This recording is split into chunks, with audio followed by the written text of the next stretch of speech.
প্রতিদিন একঘেয়েমি নাস্তা না খেয়ে ব্রেকফাস্টে যদি এরকম চিকেনের পুর ভর্তি ফুলকো ফুলকো এরকম পরোটা থাকে তাহলে তো জাস্ট জমে যাবে, আর কোনো কথাই নেই।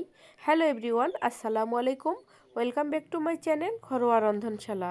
আজকে আমি আপনাদের মাঝে ভীষণ মজাদার একটি চিকেনের পুর ভর্তি পরোটা রেসিপি নিয়ে হাজির হয়েছি, যা ছোট থেকে বড়রা সবাই খুব পছন্দ করে খেয়ে নেবে।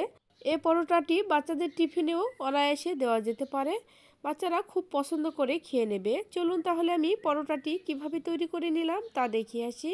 প্রথমে একটি মিক্সিং বোলে দিয়ে দিলাম 2 কাপের মতো আটা। আপনারা চাইলে এখানে ময়দাও দিতে পারেন। দিয়ে দিলাম হাফ চামচের মতো লবণ ও 2 টেবিল চামচ পরিমাণ রান্নার রেগুলার তেল। এখন তেল আটার সাথে খুব ভালোভাবে ময়ান দিয়ে দিব, যাতে করে তেল ও আটা খুব ভালোভাবে মিশিয়ে যায়। এরপর কুসুম গরম পানি দিয়ে একটি সফট একটি ডো তৈরি করে নিব। অবশ্যই কিন্তু কুসুম গরম পানি দিয়ে ডোটা বানানোর চেষ্টা করব, এতে করে ডোটা অনেক বেশি সফট হবে এবং পরোটাগুলো অনেক বেশি সুন্দর হবে। এই চিকেন কিমা পরোটা বানানো একটু কষ্ট, কিন্তু খেতে অনেক বেশি মজাদার। একটু কষ্ট করে বানালে কিন্তু আমরা অনেক মজা করে এটা খেয়ে নিতে পারবো। আর ডোটা কিন্তু আমার মতো এরকম অল্প অল্প করে পানি দিয়ে বানানোর চেষ্টা করবেন, এতে করে ডোটা অনেক বেশি সফট হবে। আমি ডোটা বানিয়ে নিয়েছি। এখন এটি ঢাকনা দিয়ে ঢেকে 1 ঘন্টার জন্য রেস্টে রেখে দেব। অন্যদিকে আমরা এখন কিমা তৈরি করে নিব। এই জন্য এখানে আমি হাড় ছাড়া চিকেন নিয়েছি। এখন এগুলো একটা ব্লেন্ডারে দিয়ে ব্লেন্ড করে কিমা তৈরি করে নিব। চাইলে আপনারা এগুলো শিলপাটায়ও তৈরি করে নিতে পারেন। ব্লেন্ডারে বাটিতে আমি উঠিয়ে নিয়েছি। এগুলোকে আমি ব্লেন্ড করে নিয়ে আসলাম। দেখুন খুব সুন্দরভাবে কিন্তু ব্লেন্ড হয়ে গিয়েছে। এখন এগুলো একটি বাটিতে উঠিয়ে নেব। বাটিতে উঠিয়ে নিয়েছি। দেখুন এখন এগুলোকে কিমা তৈরি করে নেব। এই জন্য আগে থেকে একটি প্যান চুলায় বসিয়ে দিয়ে পরিমাণ মতো তেল দিয়ে তেলটা গরম হয়ে আসলে 1 কাপের মতো পেঁয়াজ কুচি দিয়ে দিলাম। এখন পেঁয়াজগুলো একটু নরম হয়ে আসা পর্যন্ত অপেক্ষা করব। পেঁয়াজগুলো খুব বেশি কড়া করে ভাজানোর প্রয়োজন নেই, যেহেতু আমি কিমা তৈরি করে নিব। মাংসের সাথে ভাজতে ভাজতেই পেঁয়াজটা লাল হয়ে আসবে। দিয়ে দিলাম 1 চামচের মতো একসাথে করে আদা রসুন বাটা। এখন আদা রসুনের কাঁচা গন্ধ দূর করার জন্য একটু তেলের মধ্যে ভেজে নিলাম। এরপর চিকেনগুলো দিয়ে দিলাম। এখন এগুলো পেঁয়াজের সাথে খুব ভালোভাবে মিশিয়ে নেব। আপনারা চাইলে এখানে আলু অ্যাড করতে পারেন। যেহেতু আমি শুধুমাত্র চিকেন দিয়ে পরোটাটি তৈরি করে নেব, এই জন্য আমি একটু বেশি করেই চিকেনের কিমা দিয়ে দিলাম। কিমাগুলোকে ভালোভাবে নেড়েচেড়ে এভাবে ঝুরা ঝুরা করে দিয়ে দিব।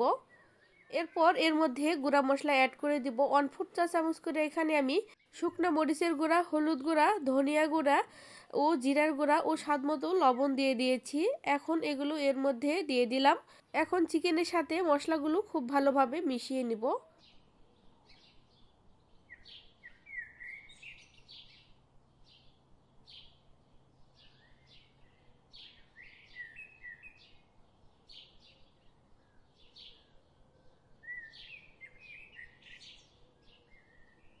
ভালোভাবে মিশিয়ে নিয়েছি। এখন আমি ঢাকনা দিয়ে দিব।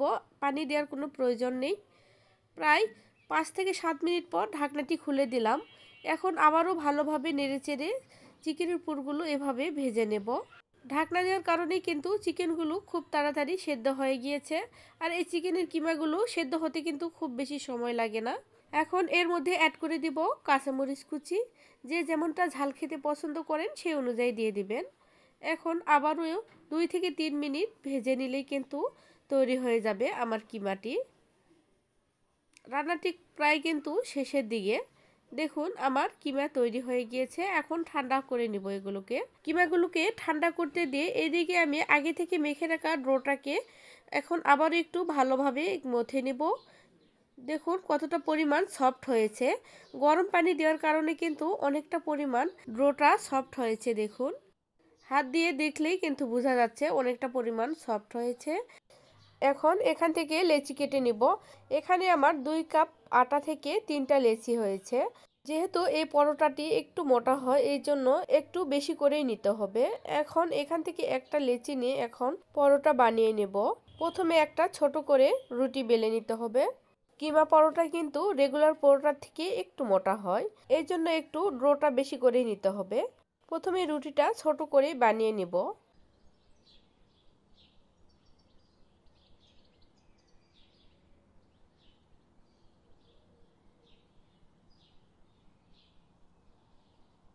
দেখুন এরকম সাইজ করে বানিয়ে নিলাম, এরকম মোটা সাইজ হবে। এখন এর মধ্যে কিমা দিয়ে দিব, পরিমাণ মতো দিয়ে দিব, খুব বেশি কিন্তু দিতে যাবেন না, তাহলে কিন্তু আবার দেখবেন পরোটা বানানোর সময় সাইড থেকে বেরিয়ে আসতে পারে। দেখুন এই পরিমাণ দিয়ে দিলাম। এখন সাইড থেকে মুড়িয়ে দিব। ভালোভাবে একটু লক্ষ্য করুন, তাহলে বুঝতে পারবেন আমি পরোটাটা কিভাবে বানাই। এখন হালকা হাতে চেপে কিমা পরোটাটা বানিয়ে নিব। বেলার সময় কিন্তু অবশ্যই সাবধানতার সাথে বেলতে হবে, তা না হলে কিন্তু বেশি জোরে চাপ দিলে ভিতর থেকে পুরটা বেরিয়ে আসতে পারে।